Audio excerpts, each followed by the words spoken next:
Haleluya, kembali lagi bersama Yesus Kuatku yang selalu memberikan kekuatan untuk setiap kita. Sebelum kita mendengarkan firman Tuhan, mari kita berdoa.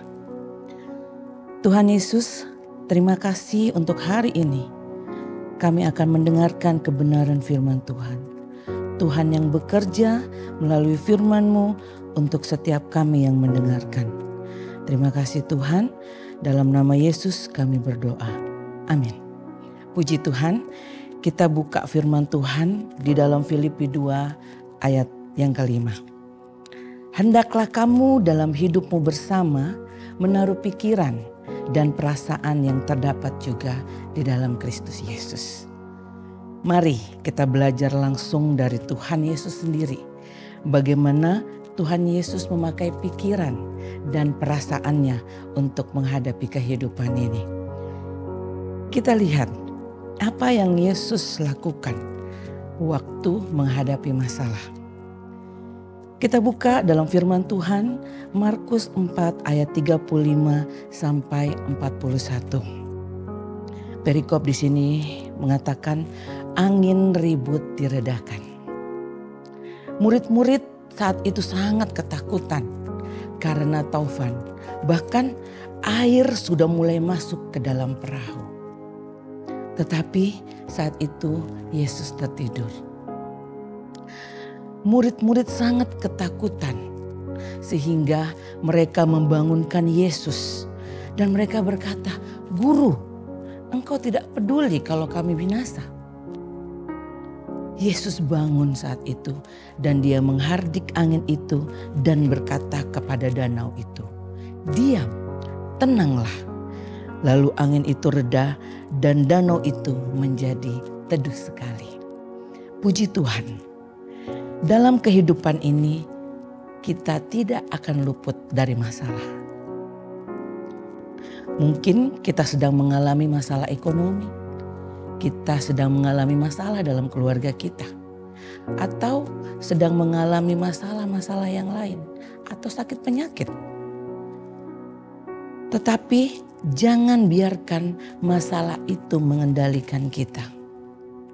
Kita mau ikut cara Yesus dalam menghadapi masalah. Bagaimana menghadapi masalah dengan pikiran yang terdapat dalam Yesus. Haleluya. Katakan diam kepada masalah supaya kita menjadi tenang. Puji Tuhan. Selanjutnya kita lihat bagaimana Yesus menghadapi godaan dari iblis.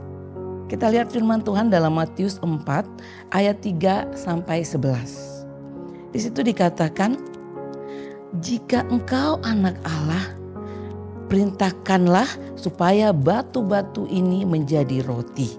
Tetapi Yesus menjawab, "Ada tertulis, manusia hidup bukan dari roti saja, tetapi dari setiap firman yang keluar dari mulut Allah." Selanjutnya di sini dikatakan, kemudian iblis membawanya ke kota suci dan menempatkan dia di bumbungan bait Allah. Lalu berkata kepadanya, "Jika engkau anak Allah, jatuhkanlah dirimu ke bawah. Sebab ada tertulis mengenai engkau, ia akan memerintahkan malaikat-malaikatnya dan mereka akan menatang engkau di atas tangannya supaya kakimu jangan terantuk kepada batu."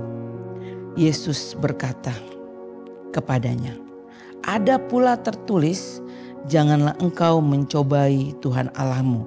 Yang berikutnya lagi, dan iblis membawanya pula ke atas gunung yang sangat tinggi dan memperlihatkan kepadanya semua kerajaan dunia dan kemegahannya. Dan berkata kepadanya, "Semua itu akan kuberikan kepadamu jika engkau sujud menyembah aku." Maka berkatalah Yesus kepadanya, "Enyahlah iblis, sebab ada tertulis, engkau harus menyembah Tuhan Allahmu dan hanya kepada Dia sajalah engkau berbakti." Lalu iblis meninggalkan dia. Bapak Ibu Saudara yang dikasihi oleh Tuhan Yesus Kristus, kita lihat bagaimana Yesus melawan godaan dari kuasa-kuasa kegelapan. Godaan dari iblis. Yesus berkata, "Ada tertulis." yaitu firman Tuhan yang selalu kita baca. Itu yang akan menjadi kekuatan. Itu yang akan menjadi sesuatu yang dapat kita melawan kuasa kegelapan yang berusaha menggoda kita. Puji Tuhan. Jangan biarkan pikiran kita membawa kita untuk melakukan hal-hal yang di luar dari pikiran Kristus. Haleluya. Dan berikutnya kita melihat mengenai perasaan. Yesus pernah dikhianati. Yesus pernah dikecewakan. Yesus pernah ditolak. Tetapi Yesus tidak langsung sakit hati. Yesus tidak melawan ataupun melakukan hal-hal yang tidak baik lainnya. Yesus yang dia lakukan adalah kita lihat di dalam Yohanes 3 ayat 16. Karena begitu besar kasih Allah akan dunia ini, sehingga ia telah mengaruniakan anaknya yang tunggal, supaya setiap orang yang percaya kepadanya tidak binasa, melainkan beroleh hidup yang kekal. Yesus mengasihi. Dan berikutnya adalah Lukas 23 ayat 46. Lalu Yesus berseru dengan suara nyaring, "Ya Aba, ke dalam tanganmu kuserahkan nyawaku." Dan sesudah berkata demikian, ia menyerahkan nyawanya. Yesus mau berkorban. Yang berikutnya adalah Lukas 23 ayat 34. Yesus berkata, "Ya Bapa, ampunilah mereka, sebab mereka tidak tahu apa yang mereka perbuat." Dan mereka membuang undi untuk membagi pakaiannya. Yang terakhir, Yesus mendoakan mereka. Berapa banyak kita yang pernah dikhianati? Berapa banyak dari kita yang pernah dikecewakan, bahkan pernah ditolak? Apakah Bapak Ibu Saudara sekalian mau mendoakan, mau mengasihi, mau berkorban untuk mereka yang sudah mengkhianati kita, untuk mereka yang sudah mengecewakan, bahkan untuk mereka yang sudah menolak kita? Memang bukan suatu hal yang mudah. Bahkan Yesus bergumul, ya benar. Tapi Yesus berkata Lukas 22 ayat 42. "Ya Bapakku, jikalau engkau mau, ambillah cawan ini daripadaku. Tapi bukanlah kehendakku, melainkan kehendakmu yang terjadi." Kalau Tuhan menghendaki kita harus menjalankan kehidupan ini dengan menghadapi mereka, anggap saja sebagai suatu proses untuk membawa kita lebih baik lagi. Haleluya. Filipi 2 ayat 5, "Hendaklah kamu dalam hidupmu bersama menaruh pikiran dan perasaan yang terdapat juga dalam Kristus Yesus." Saya tidak akan bertanya saat ini, apakah kita bisa? Karena saya yakin Roh Kudus yang akan memampukan kita. Tapi saya mau bertanya, apakah saudara mau? Mari Bapak Ibu Saudara sekalian, saya undang untuk kita semua berdoa.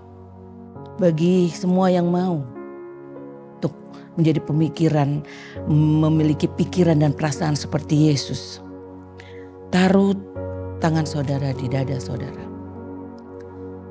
Dan saya akan berdoa untuk kita semua. Mari kita berdoa. Tuhan Yesus, kami mau menyelesaikan masalah kami menurut cara-Mu Tuhan. Kami mau menolak godaan iblis seperti cara-Mu. Kami mau mengasihi orang yang mengkhianati kami. Kami mau berdoa untuk orang yang mengecewakan kami. Bahkan kami mau berkorban untuk orang yang sudah menolak kami. Tuhan Yesus, bekerjalah dalam hidup kami. Supaya kami memiliki pikiran dan perasaan seperti yang Engkau Tuhan Yesus lakukan. Terima kasih Tuhan Yesus. Kami bersyukur untuk kesempatan ini. Biarlah kami boleh menghabiskan hari ini Tuhan, dengan hidup berkenan kepadamu. Miliki segala sesuatunya sesuai dengan cara-Mu. Terima kasih Bapa. Kami berdoa hanya di dalam nama Tuhan Yesus Kristus. Amin. Puji Tuhan, tetap semangat bersama Yesus, aku kuat.